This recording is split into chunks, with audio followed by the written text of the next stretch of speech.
Star vs. the Forces of Evil is the property of Disney, Darren Nefsey, and all respective owners. Any and all images have been used for the sole purpose of critique or parody and as such are protected under fair use. Please support the official release. Hey, how are you? I'm SliceofOtaku and it's time for the review.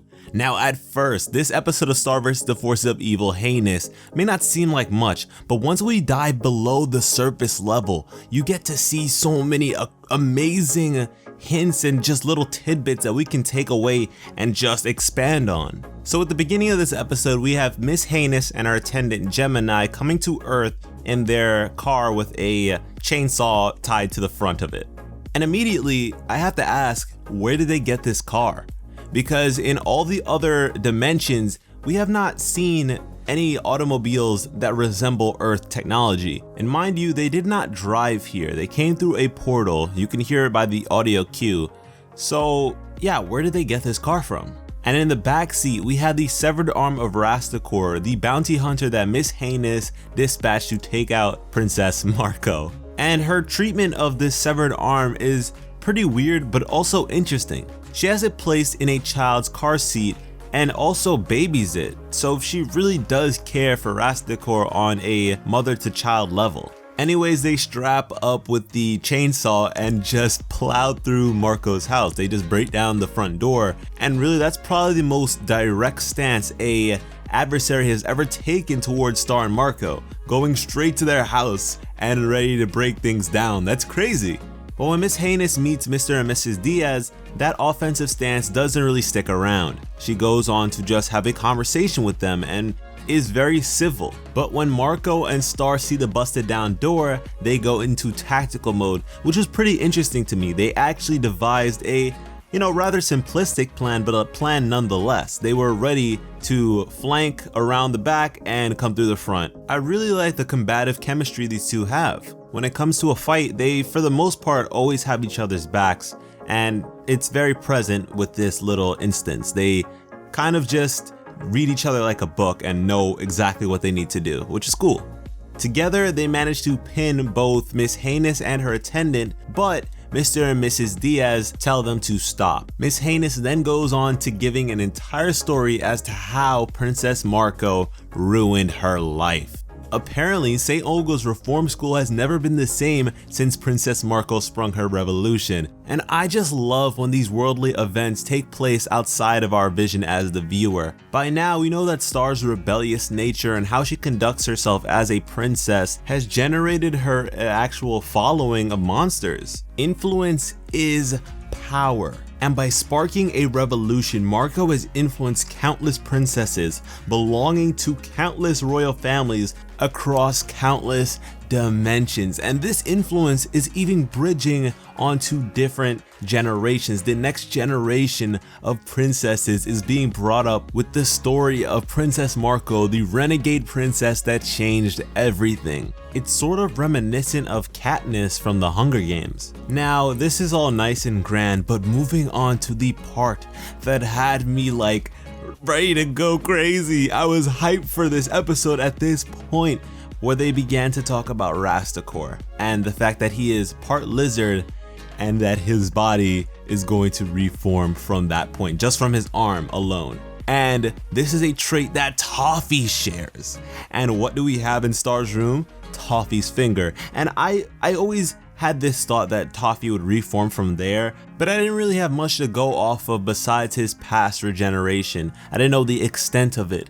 But if Rastakor can do it, you know damn well that Toffee can do it, because we've seen his regeneration. It's crazy. It's weird and ugly and terrifying. It's just so him. Skipping ahead once more to appease Miss Heinous and get her to actually leave, Marco agrees to record an apology. And this would be directed at all of the princesses that he has inspired. And before he was saying all this, Miss Heinous was listing off some crazy proposals for punishment, like taking out his spine and grinding him into, like, she is horrid. Jeez, she has problems. If she was running a school, I'm glad that place was shut down. Imagine what else she was doing to the princesses low-key. But yeah, before Marco actually is recorded, he has a conversation with Star and she advises him not to go through with it, not to let down all the princesses that he has inspired, because he has created something incredible, and to just discredit that now would be like a slap in the face to them. And with that, we get a very pro-Starko response from Marco. He was saying how princesses' spirits can't be broken that easily. Oh boy, you don't even know. I'm waiting for the revelation for him to find out what Star has been doing with her dark magic and spying on him, and her feelings towards him and Jackie. Ooh, it's gonna be great! Because Marco does think highly of Star, so I'm interested to see that trajectory divert into something more skeptical. When Marco does record his apology, he is very snarky and very sarcastic on purpose. But Miss Heinous accepts this regardless, because she can't really tell. She doesn't exactly understand sarcasm, it seems, which isn't that hard to believe considering she still thinks that Marco is a female and his parents are somehow Earth royalty, even calling his haircut cute. When Miss Heinous is leaving, she advises Marco's parents to take a more active role in their child's life, which prompts them to then ask Marco and Star if anything interdimensionally crazy has been going on lately, and they both lie and say no, nothing's been going on, nothing at all. And to be honest, I don't see Mr. and Mrs. Diaz actually following up on this. It doesn't seem like it's in their character. They're more like the chill, well, not even just chill, like extremely chill parents who don't care but really care.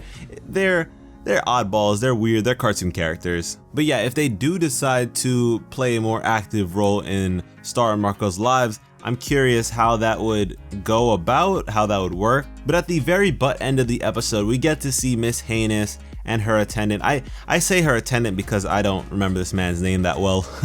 But he tucks her in, and then he goes into the trunk to sleep himself, and he is holding a Princess Marco doll and calls her the fairest of them all, which is very weird and creepy on his end, but it shows once again how influential Marco is. And in the car, we get to see Miss Heinous speak to the severed arm of Rastakor that has now grown an elbow. She is in the process of removing the makeup that hides the clovers on her cheeks, and shows that she still wants to destroy Princess Marco and Star Butterfly. She wants the multiverse to fear her. And although she's not exactly the most intellectual villain, I do think that she is an interesting one, and I am very interested in her origins. Who is this woman? And that's actually something I want to cover in another video. But before that, I want to make a video on Eclipsa like I said I would before, because generally I just have so many thoughts on this show at the moment. This Star vs. the Forces of Evil is hype, people. It is amazing right now. And if you have any friends who are not on this, you need to inspire them. You need to get them onto the Star vs. the Forces of Evil train. It is amazing. But you know what? Let me know how amazing it is for you in the comment section. And be sure to share this video, well, like I just said, with anyone who doesn't know how amazing this show is. Thanks for watching and have an awesome day. I love you.